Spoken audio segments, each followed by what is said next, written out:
Now, it's no mystery that Watchmen is one of the greatest comic books of all time, one of the best graphic novels even.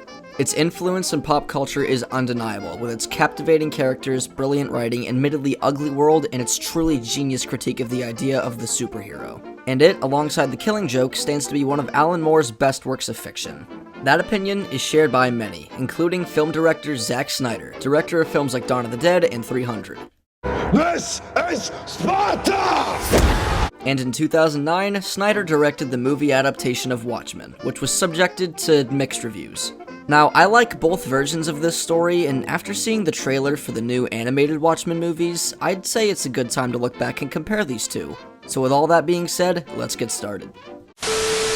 Okay, unscripted thing here right before we start. The new animated one, I really hope it's good. I hope it's like the Dark Knight Returns animated movies. The voice cast looks really cool, and I don't know, I just have high hopes for that. But anyway, back to the actual video. So, as an opposite to my comparison of the Wolverine-Logan story, where I started with a few similarities, I'm just gonna get the obvious, blatant differences out of the way first. So in the movie, in the comic, the villain uses a giant squid to attack the planet, but in the movie, they frame Dr. Manhattan instead. The costumes are different. Yeah. Oh, but most importantly, in the movie, the size of Dr. Manhattan's...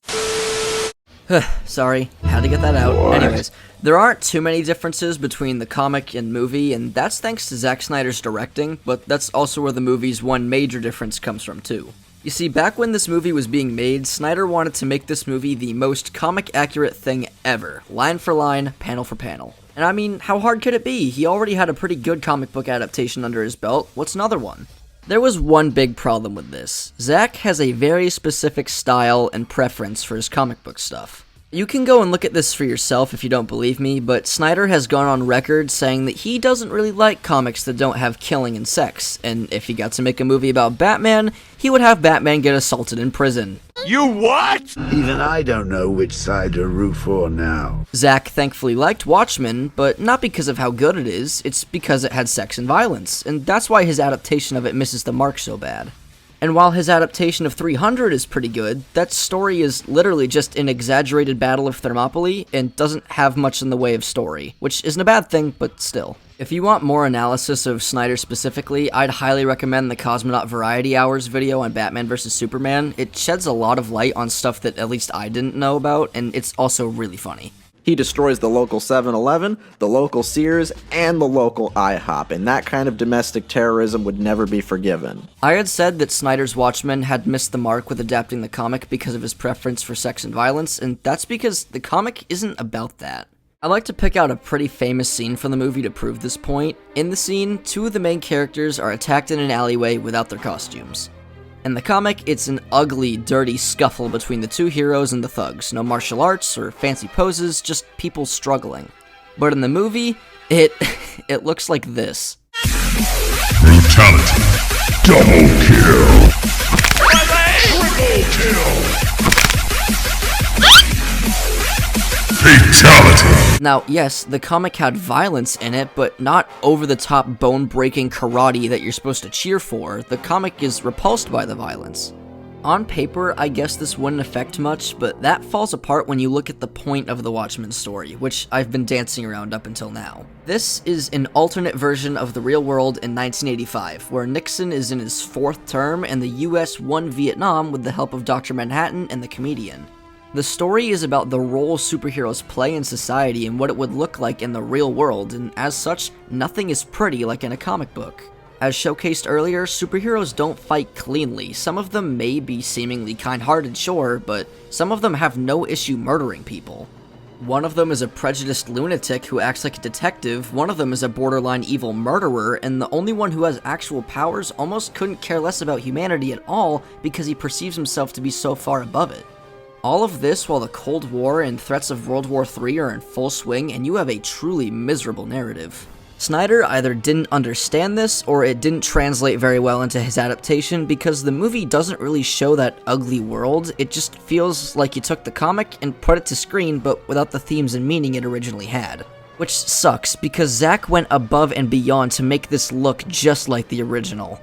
There are so many shots and scenes and lines of dialogue that come straight from the source material. Whatever. Take some initiative. Run whatever you like. I leave it entirely in your hands. Even if you watch the ultimate director's cut of the movie, there's animated scenes recreating the pirate comic inside the original comic. This movie's visuals and opening montage are easily its best features because when you look at the story, it doesn't really match the comic at all. In the comic, the villain's plan is to bring about world peace by creating a fake alien monster that the world can't defend itself from because Dr. Manhattan is gone. And he gets rid of any other heroes that know what's going on. And it works! When the other heroes find out what he did, he gets away with it. He convinces them that killing a few million people is okay because it ends the Cold War and brings the nations together. All the main characters, even Dr. Manhattan, reluctantly come around to this plan. The only guy that doesn't like it is killed before he can expose everything. Who the hell is Steve Jobs?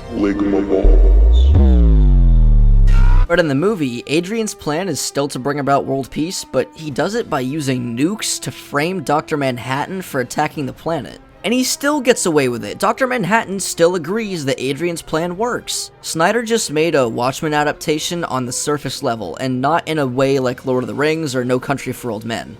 Whether that was intentional or not, I don't know, but like I said, this movie still just misses the mark. I still personally like it, but I'll get into that later. Thankfully, the characters were translated pretty well into film. Silk Spectre, the comedian, and Rorschach are mostly the same. They're all well acted, as are most of the characters, and they fit into the story really well. Ozymandias is whatever. I like the idea that he's physically the most overpowered guy ever. Dr. Manhattan is fine for the most part, but I think Night Owl was honestly the character who got messed with the most. YouTuber Nerdstalgic had a great way of looking at him. Originally, Dan is a sad, overweight nobody who's not the hero he used to be. His costume is a goofy spandex suit that looks kinda dumb, and that's the point. But in the movie, he basically has a Batman suit, and he's portrayed as your classic superhero without any of that sadness. At least not to the extent that the comic goes to. So, when it comes down to it, the Watchmen comic is way better than the movie. Both have good presentation, visuals, and mostly good characters, but the comic just has a better story and morals. The comic is a critique of superheroes and what they mean, and the movie is just about the Watchmen. In spite of all this, I still like this movie because I think it's just a decent superhero movie, but it's hard to see it that way because of how hard Snyder tried to make this movie like the comic. So now you just get this weird, bizarro version of Watchmen that's similar to the original but misses the core of the story. Anyways, read this comic, it's really cheap and easy to find, and it's so worth it. And the movie's fine, if you feel like watching it, then go ahead. And with that, thanks for watching today's video. This was probably one of the more ambitious comparisons I've made yet, so I hope you found it entertaining and informative. Be sure to like and subscribe to see more from me in the future. Feel free to leave your opinions in the comments, and I'll see you nerds later. Tell me why it ain't nothing but a holiday. Tell me why it ain't nothing but a mistake. Tell me why I never wanna hear you say I want it that way.